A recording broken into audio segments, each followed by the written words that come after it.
everyone, this is Wookie Dingleberries, and I am going through and showing you my Grand Arena matchup, hoping that it helps some of my Jedha friends and other fellas in the Republic, as well as possibly even my opponent if they find it. So if you do happen to be my opponent and you find it, send me a direct message. We can talk strategy, as well as I can give you some tips as to how I set my defense and ways you can improve it. Otherwise, going to walk through the matchup as well as talk about who I'm up against and what my bracket looks like. So first off, we're going to jump right into Grand Arena here. Alright, so I'm up against this guy named Kip. So we're going to take a quick look at what his setup looks like. And he's running a very old meta. And now he does have a slightly better fleet setup. With a 6-star Houndstooth, so we'll see how that works. That shouldn't be too much of an issue here anyway, since it's not a ship's Grand Arena. But his arena team is gonna struggle, so we're gonna go into his characters here. He's got CLS, JTR, BB-8, R2, Thrawn, Nihilus. So he's got a lot of the old metas and a lot of what I would call the good defense and offense combos. But let's see here. Does he even have Jedi Knight Revan in this case? Let's see. He's got Grandmaster Yoda, Hermit Yoda, General Kenobi, but he doesn't have Jolee set up well. He does not have Jedi Knight Revan. All right, no Zeta Bastila. I'm sorry, not Bastila. Barriss. Sometimes she can be a pain on defense. Let's see. Okay. So, not a lot of Zetas on Jedi, and he does not have the brand new Darth Revan. 3-star Bastila Fallen. See, 5-star Sith Trooper at level 55. 6-star Traya with 1 Zeta. He does have Gear 12 Nihilus, 2 Zetas. Emperor Palpatine, 2 Zetas. Darth Vader, 2 Zetas. Okay, Darth Scion. Let's take a quick look at Traya. Okay, see, she's got it. He's got the leader. See, some decent speed there. 111, 245. Kind of surprised that he's not running Traya lead. Kind of surprised, with the Traya lead in Zeta that he would stick with EP on offense. But gonna check a quick photo on the matchup from Bot Spam from Nuke and Server here. It's a little DSR bot. And let's see here. Squad rank, yep, that's a huge difference in squad rank. I'm ranked 9, he's 202. Zetas, I've got 49, which I know is a little bit high for the 3.8 GP level. Let's see here, he's got 35. About the same number of Gear 12 tunes, but I've got more than twice as many 6-dot mods and AEC. I've got a huge advantage in speed, so this should be a pretty easy win. I don't expect this to be much of a challenge here, but I'm still going to set defense as well as talk through what it is that I do on defense and how it works and why I set my defense up the way that I do. Because that's where I seem to have gotten a lot of my wins. I have won 5 of my last Grand Arena brackets, and I came in second in the last one, only because I messed up in the very first round against the guy that ended up taking first. I was a little light on defense, and with no hidden zones, there's less strategy. It's more of a brawl, and I was just a little too conservative, saving too much for offense. So I ended up losing by about 20 points or so. But yeah, so I'm hoping that this bracket will be another win. So we're going to go ahead and go in and we're going to set defenses. So we've got quite a number of teams we've got to set. So 3 each in the front and 2 each in the back. So in this top zone, I'm very consistent about which teams I like to set up here. So it's typically going to be a bounty hunter team. So we're going to go with Jango, Bosk, and Boba Fett here. Jango, with his AoE, can just cause a lot of problems. Bosk, he is a very, very good lead on defense for on 3-on-3, and Boba is just a very good bounty hunter overall. Doesn't have to be very great. It's one of those teams that either requires a meta team to get a lot of points, or if you're trying to go at it with a non-meta team, you have a risk of losing and causing a lot of problems. So anything less than JTR CLS, you could run into issues and cause them to have second attempts. At the very least, you should successfully remove their protection, which will take 3 points off of them for efficiency. Okay, so gonna go ahead and set some of the better teams. I like to set my stronger teams on defense first. One of my favorite things to put on defense are Night Sisters, for a couple of reasons. Night Sisters I do not use on offense. The biggest reason is they always lose their protection, and that's at least 3 points gone in the 3-on-3. It's 5 gone in the 5-on-5. And those points add up very, very quickly. So in the 3-on-3, I like to use 2 Night Sister teams on defense, and I'll show you here.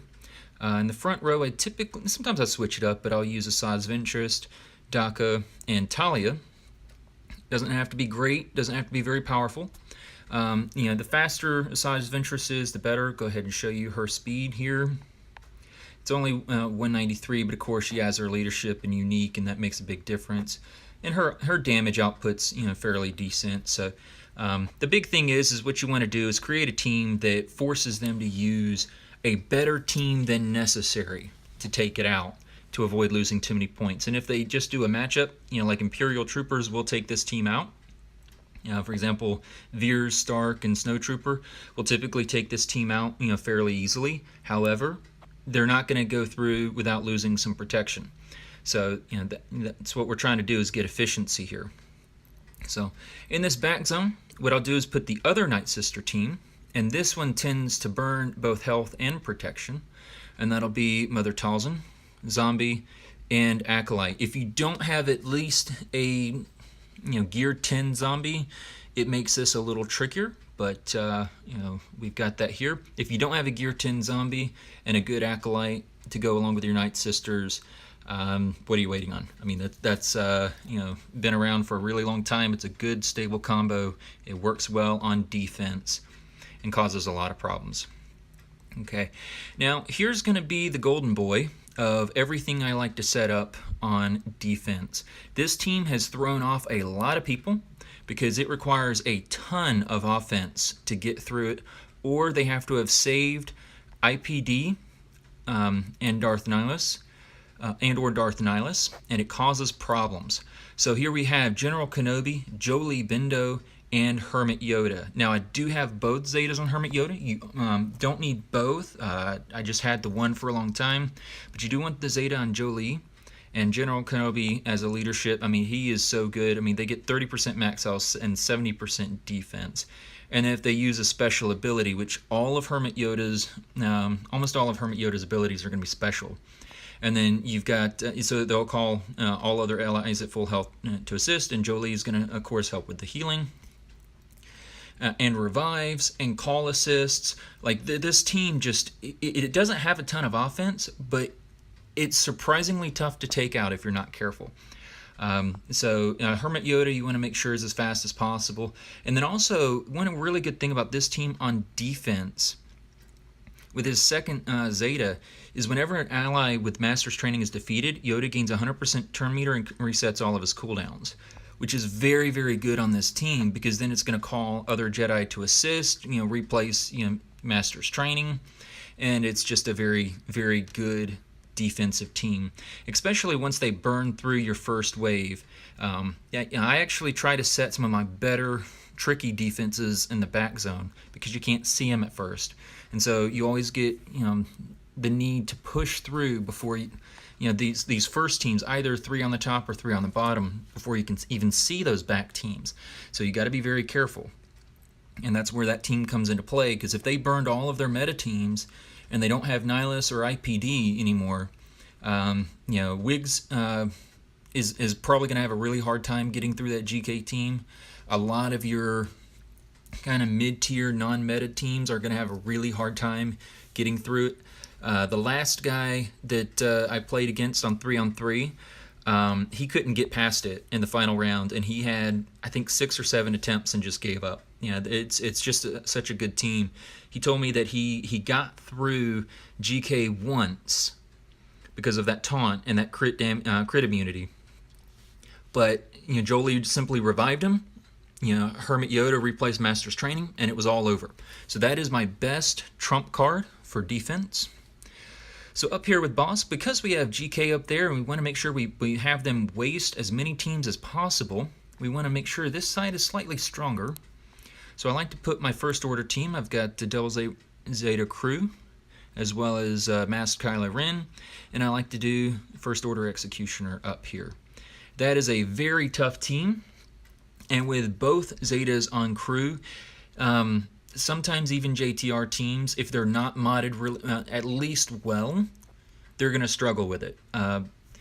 Because of that taunt to start with, plus the double counter chance, it at least will make them have to really work for it, and they're not going to have full health and protection by the time it's over. They're going to have lost some health and protection, hopefully, by the time the match is over. Okay, so now that we have that set, this is the core of the defense. What we want to do is try to fill in some of the rest of it. One of the other teams that I like to place down here, simply because it makes people really have to think about going ahead and using Nihilus or IPD, is going to be a Scoundrel team. And what we're going to do is we're going to use Kira. It doesn't have to be a very good Kira. We're going to use Vander Chewbacca. I do have a Zeta on Vander Chewbacca, but as you can see, he's only 3 stars in Gear 8. He's not very strong. But then we are going to throw Nest in there, a Zeta Nest. And this team, is deceptive. I mean, Nest is not new. Most people know how to fight Nest, but she's not meta, so a lot of people don't have a ton of experience against this particular setup in 3v3. But with Vander Chewbacca being able to revive other teammates, and Enfys Nest being able to apply daze, AoE daze, and stun, this team can be very tricky to get through. And as far as modding Nest, I do hope you've modded her for health. Mine, it's a full, 3 sets of health mods, and 12,000 bonus health. Really good offensive teams can still get through that, but it's there for defense and it holds well. And so by putting her also on this lower zone, it's one of those teams where when Nest is on on defense on that front wall, a lot of times your opponent is going to try to use Nihilus or IPD there, and that just makes your GK, Hermit Yoda, Jolie team in the back even more effective. So overall, this is the defensive strategy. Going to go through and put in some fillers. So what we'll do is we'll come over here. Let's see, what else do we want to put on defense? After this, we don't really want to put too many things on defense. Want to make sure that we have plenty on offense that we can use. Yeah, so let's see, what do we want to do? Let's do another First Order team. It doesn't have to be great, but First Order Officer, if you've got them modded properly, they should be a little bit fast. We can do, I like First Order Special Forces TIE Fighter in this lineup. First Order Officer isn't super fast. He's got plus 95 speed. Not God mods, but certainly solid. And my opponent doesn't have good mods. This is one of those teams where your opponent's lack of mod depth can make a huge difference in your favor. At the same time, if you have significantly weaker mods than your opponent, this is one of those teams on defense that is not going to hold well at all. It's not going to really give you any efficiency points. Okay, and so back here, typically I'll just throw like a Phoenix squad or something where it's not great, but if they've burned out of everything else, they can run into problems. So we'll actually save Ezra for offense. He's pretty good there. We'll put Kanan. These are pretty weak Phoenix, but that works. Okay, so the back zone is filled out. And gonna go down here. Gonna see about another team. Let's see. I kind of like putting Jen and Chase up here. I mean, it's not great. I really don't like the team on defense as much anymore. Partly because my Baze isn't super tanky. He's only Gear 9. But it's one of those teams where they'll have to probably use, like Wiggs or somebody to take him out, and that's certainly manageable. but it works well enough. Okay, and then up here, what we'll do is we'll put in another team that can cause some problems. At least it'll give us some points on efficiency because it'll typically work through some of their protection. So we'll do Darth Maul, Savage Opress, and Sith Trooper. This is just a good defense team. I mean, this is a team that you'll almost never have more than one attempt against, but what you're trying to do is just get rid of their protection. And if that gives you 3 more points in your favor, it's a win. But it can't be taken too lightly. I mean, if you go in with a weak team, these guys can cause problems. Like if your opponent pulls out for example, maybe an Akbar Leia combo to try to take them out easy, they got to be careful because Sith Trooper can counter, and with Maul's AOE days. Their offense can be somewhat effective. It's not super great, but it can work. Okay. But that's generally my defensive structure. It changes a little bit from round to round, but this is one of those cases where my opponent doesn't have Jedi Knight Revan, doesn't have a very good Traya, doesn't really have a ton of depth, no depth on mods. Saved Traya and Jedi Knight Revan for offense. If I was being a little more aggressive, I could absolutely have put Jedi Knight Revan, perhaps even right beside General Kenobi, or probably better yet, just put him down here instead of Jen Chase. But in this case, we do have a huge advantage, and I don't tend to like putting my offensive teams on defense because I know I can get a full set of points with Jedi Knight Revan. So that's where the efficiency factor comes in, just to make sure that I have enough depth, not just for a full clear. The full clear is not the goal. The goal is to win, and to do that, you have to be more efficient. So I like keeping them because you do get more points that way. On the flip side, though, when you do have an opponent, like Kip here, who unfortunately does not have Jedi Knight Revan and has a weak arena team, and I think I looked at it earlier. If I sort by speed here, his Grand Admiral Thrawn is his fastest character with 261 speed. That's pretty slow. My mods tend to be a little more meta, if you will. So if I were to pull up my speed here, like my Jedi Knight Revan right now is at 317. Thrawn is also he's over 310. He's at 311. Hermit Yoda I have at 291.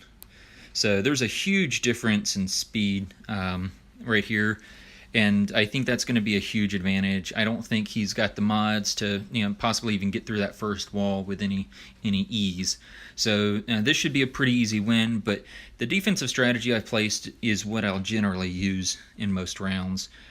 So if you have any questions, feel free to send me a message. If you have any advice or other teams that you've worked on in the 3v3 that work really, really well on defense, let me know. You can always send me a comment, or like and subscribe is always welcome, because I'll be posting my offense attempt against this guy as well as my defensive setups for the next 2 rounds and offensive attempts too, hopefully. So anyway, thank you, and may the Republic live